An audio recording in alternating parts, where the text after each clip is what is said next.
Untuk teman-teman yang ingin mempromosikan bisnisnya atau mendukung YouTube ini, bisa menghubungi nomor gua yang ada di kolom deskripsi. Akan tetapi teman-teman, Georgia ini menurut gue punya banget peluang besar ya untuk menyulitkan Spanyol, karena kelemahan dari Spanyol adalah back-back mereka lambat nih.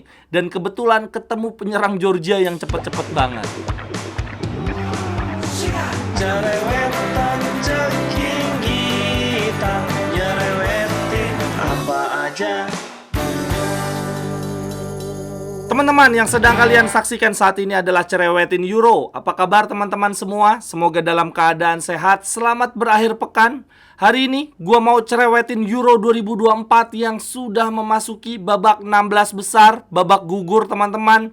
Berarti tidak ada lagi hasil seri.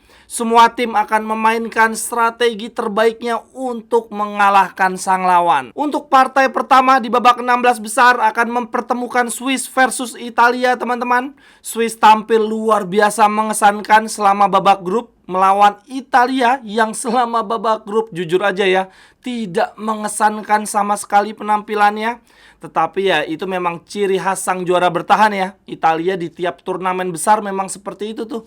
Mainnya tidak mengesankan di babak grup, tapi entah kenapa selalu bisa melaju jauh. Untuk prediksi susunan pemain teman-teman, kedua belah tim kehilangan pemain penting ya. Untuk Swiss kehilangan Widmer, sedangkan Italia akan kehilangan Calafiori. Keduanya absen karena akumulasi kartu. Untuk formasinya, Swiss selama babak grup banyak memainkan 3-4-2-1. Sedangkan Italia ini kayaknya ya masih belum menemukan pakem terbaiknya. Gonta-ganti formasi di 3 pertandingan. Atau jangan-jangan ini yang disebut bahwa strateginya Italia cair ya.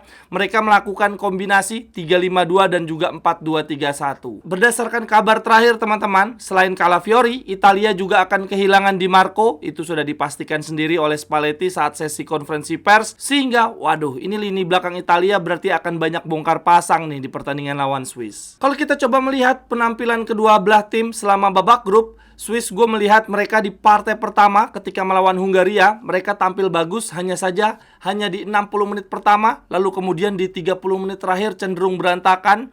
Tetapi kemudian penampilan mereka improve di 2 pertandingan berikutnya ya. Ketika menghadapi Jerman dan juga Skotlandia, itu mereka tampil baik selama 90 menit. Mengesankan banget deh Swiss menurut gue. Yang paling khas dari gaya permainan Swiss adalah ketika menyerang, mereka sangat mengandalkan kecepatan, sangat agresif ya untuk penetrasi dari lini kedua. Tetapi sayangnya kalau dari sisi statistik teman-teman, ternyata Swiss adalah tim dengan umpan silang dengan keberhasilan paling rendah, paling bontot teman-teman.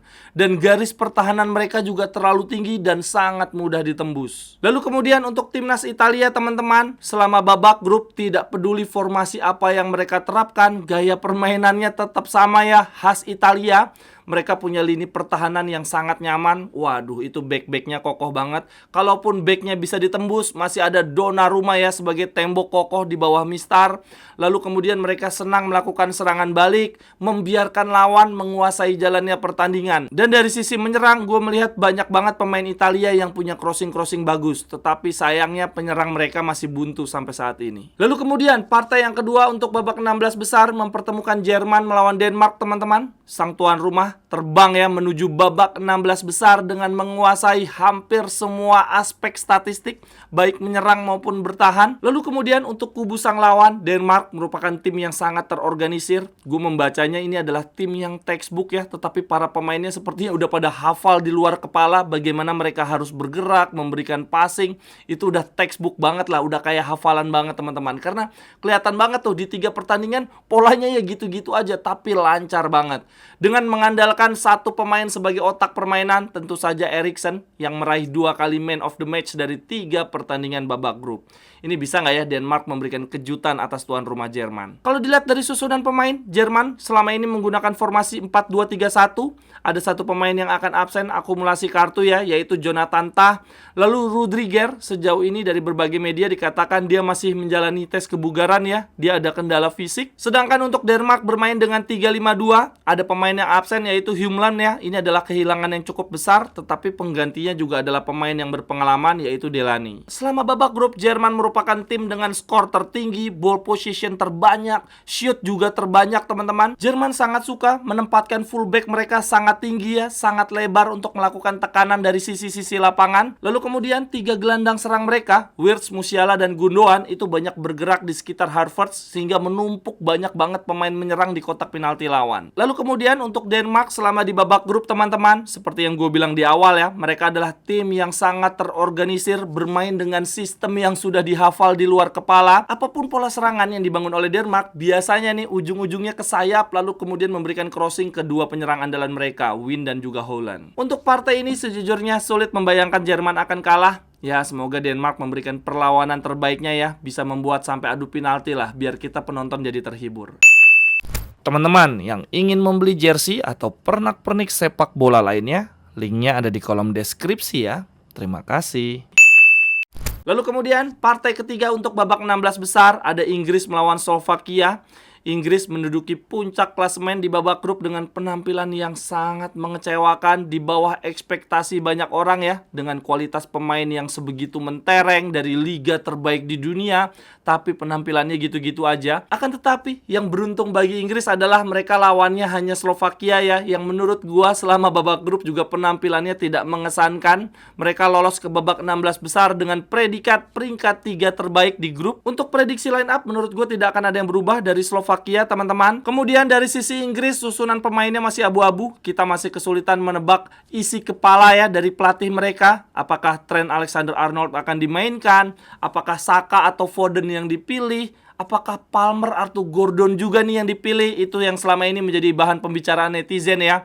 Kemudian apakah Trippier akan kembali dimainkan dan menjadi biang ketidakseimbangan di lini pertahanan? Itu yang selama ini menjadi tanda tanya di timnas Inggris. Untuk pertandingan ini, sejujurnya gue berharap Slovakia menang. Tetapi ya selama babak grup gue nggak melihat ada yang istimewa dari mereka. Lalu kemudian partai berikutnya di babak 16 besar ada Spanyol versus Georgia. Wah, ini partai yang seharusnya seru banget teman-teman. Spanyol adalah satu-satunya tim yang mampu menyapu bersih seluruh pertandingan ya di babak grup. Itu dilakukan di grup neraka dengan penampilan yang sangat dominan. Dan Spanyol akan menghadapi tim underdog, tim debutan yang seharusnya akan bermain tanpa beban. Akan tetapi sayangnya sepertinya semua mata akan tertuju ke Kvaratskhelia nih. Dia akan sangat terbebani ya, karena kita akan melihat penampilan dia. Setelah di babak grup dia berhasil memenuhi ekspektasi banyak orang, tampil memukau khususnya di partai lawan Portugal. Dan sekarang di babak 16 besar menurut gua akan semakin banyak nih yang memantau Kvaratskhelia. Ini akan menjadi beban tersendiri untuk dia.